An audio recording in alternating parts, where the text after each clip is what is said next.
Americans are coming to help us.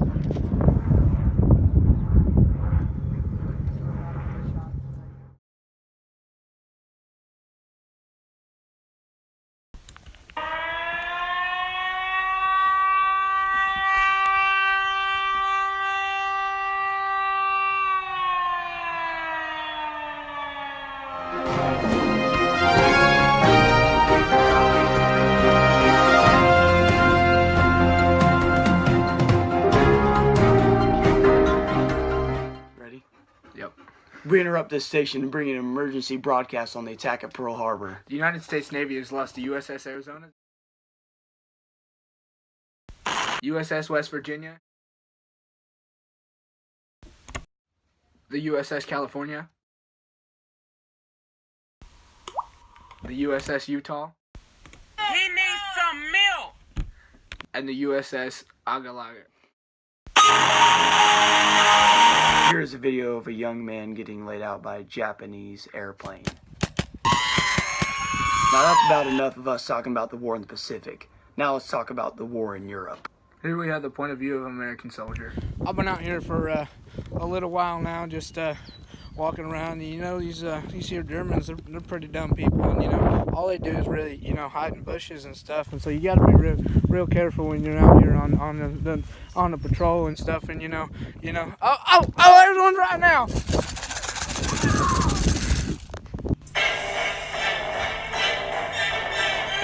That was pretty good.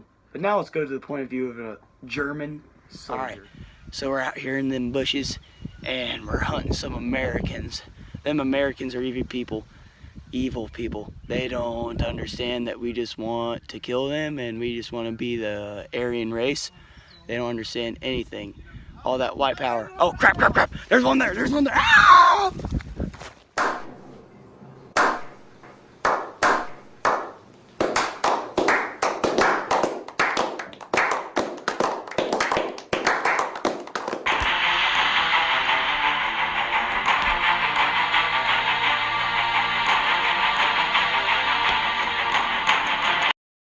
Here is the German perspective of the storming of Normandy.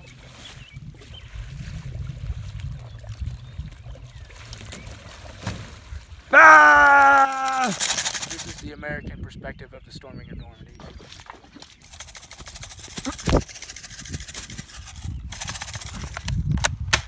Many of the Americans died when they jumped off the boats at the storming of Normandy due to the weight of their equipment, and they couldn't get it off fast enough, so they drowned. This also happened when they parachuted in on the backside of the German lines, and they landed in the flooded fields, and they could not get their parachutes off, and it drowned them.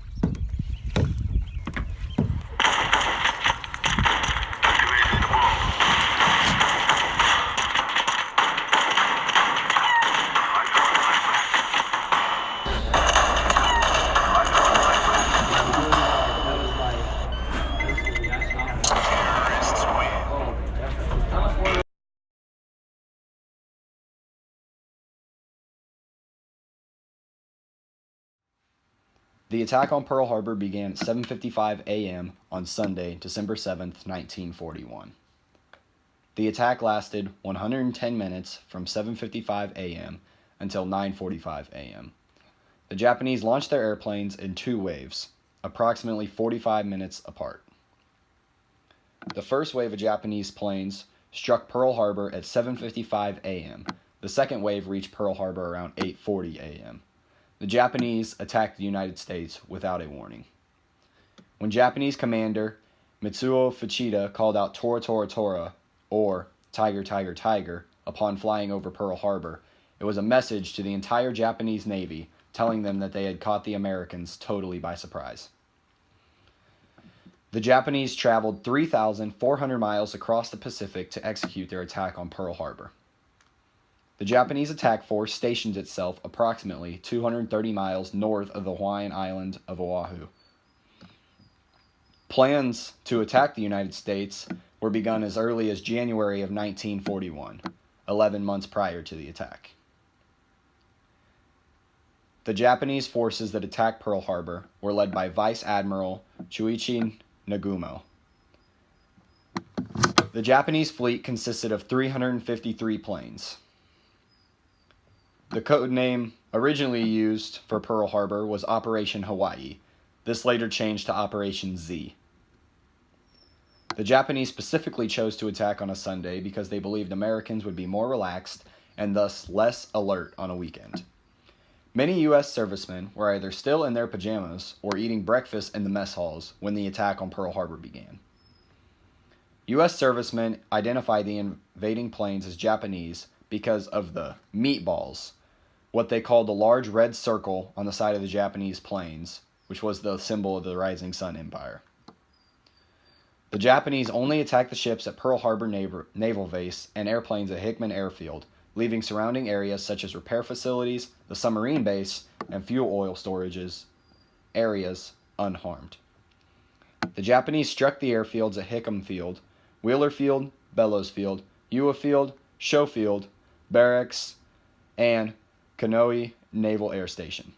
The United States aircraft carriers, the primary target of the attack, were not at the base at the time.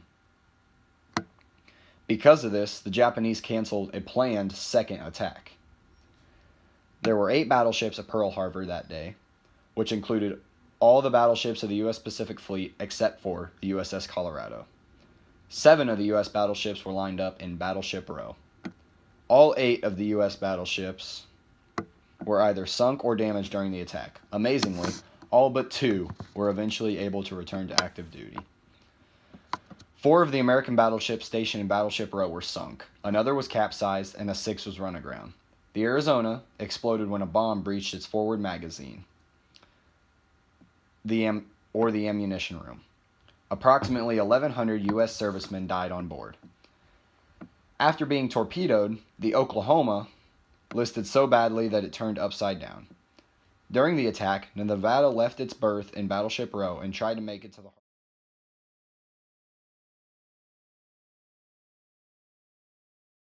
Battle of Normandy lasted from June 1944 to August 1944. The most gory battle of all this stuff and all the very first of where it began was called the D-Day attack, and it was where 156,000 American, British, and Canadian forces landed on 5 different beaches and stormed up the coast of Normandy. One of the bloodiest ones was the storming of Omaha Beach, where the Germans had set up their defenses and were completely prepared to defend an attack, even though they didn't really think they were going to come there. They thought they were going to come from farther north.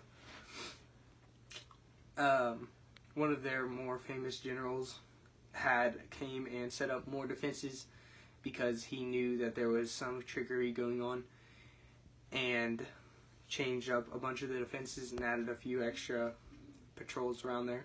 So whenever we landed on Normandy, they were prepared and with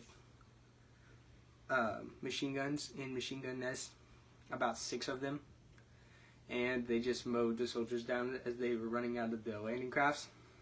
And even the soldiers that did make it up the beach, once they got up farther, the soldiers would just start ripping them up with the MG-42. And then once we finally made it up the beach, we took out the machine gun nest and took over the beach.